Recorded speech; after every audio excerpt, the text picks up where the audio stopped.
اور میں آپ کے پاس ملک سبا سے ایک یقینی خبر لے کر آیا ہوں۔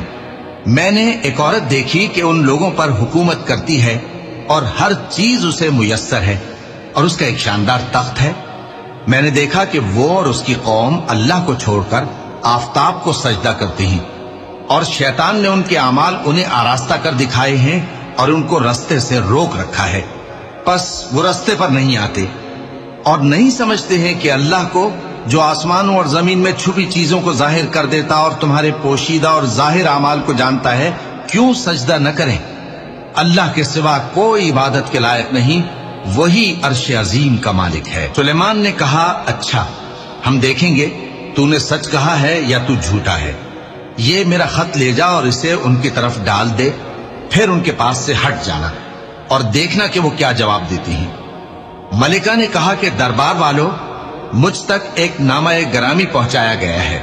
وہ سلیمان کی طرف سے ہے، اور مضمون یہ ہے کہ شروع اللہ کا نام لے کر جو بڑا مہربان نہایت رحم والا ہے، بعد اس کے یہ کہ مجھ سے سرکشی نہ کرو اور مطیع و فرما بردار ہو کر میرے پاس چلے آؤ۔ خط سنا کر کہنے لگی کہ اے اہل دربار، میرے اس معاملے میں